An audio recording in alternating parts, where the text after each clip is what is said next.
After 20 years with no development, Dillon enjoys a downtown renaissance. Phil Lindeman, Krystal, 93 News. First, recent tax questions have guaranteed money for parents, the mentally ill, and wildfire. But what about Summit's senior population? What happens is if somebody gets sick, maybe a spouse gets sick, they're forced to leave, and so is the spouse because there's no alternatives for them. That was Leah Baxter, board member with new nonprofit Staying in Summit. The group wants to bring senior care to the county, where the closest senior living facility is in Eagle on land donated by Eagle County. Location and cost are big barriers. We're trying to get the Summit County Commissioners and Planning Department on our side so we can address those issues. Baxter says Summit, Grand, and Park counties all lag far behind other mountain communities. Steamboat Springs, Aspen, Eagle, Loveland, Glenwood. Okay. Everybody except for Summit County has some type of facility. That leaves few options for local seniors in need. Nonprofit president Andy Searles. Seniors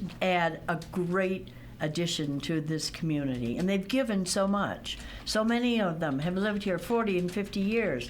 Why should they have to leave? Staying in Summit hosts an expert panel today in Breckenridge to discuss senior care and how it might work in Summit. Today's free panel begins at 5 p.m. at Colorado Mountain College in Breck.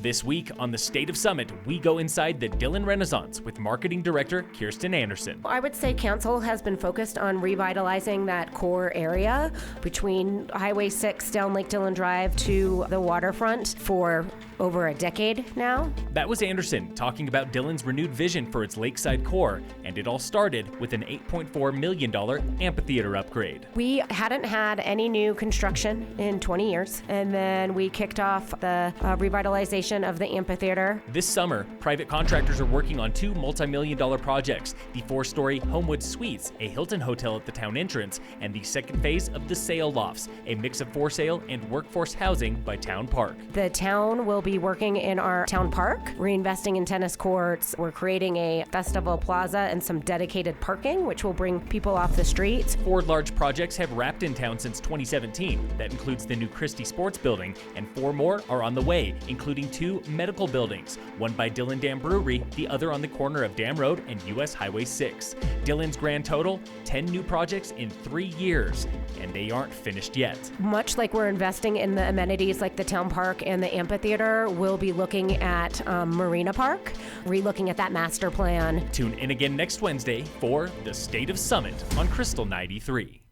Earlier this month, the 4th edition of the Rob Millisor Heart Health Walk raised $170,000 for local heart programs, just shy of the $200,000 goal. Host BGV Gives reports more than 700 people ran or walked to raise cash, supported by over 100 volunteers. In 4 years, the event has raised nearly $800,000 in honor of Millisor, who died in 2015 of a heart issue in Nepal.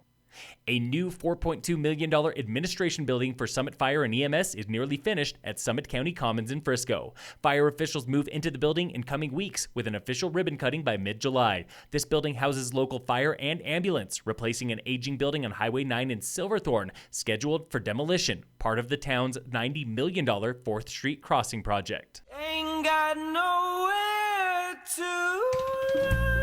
That's Denver folk act The Copper Children, opening band for the town of Frisco's free Concert in the Park series. The Copper Children play tomorrow from 5:30 to 7:30 p.m. at the Historic Park on 2nd and Main. Pets are welcome, and all concerts benefit a local nonprofit through food sales. Free Frisco concerts are every Thursday through August 22nd, with a break for July 4th. In sports, the Rockies continue their away series with the Diamondbacks today at 7:40. And in local sports, brought to you by American Family Insurance, the Weiss Agency, today is race 2 of the Summit Mountain Challenge Town Series on the French Gulch Trails in Breck. Start line is the Wellington neighborhood, and on-site registration is open now. Juniors leave at 5:15, adults at 5:45. Phil Lindeman, Krystal, 93 News.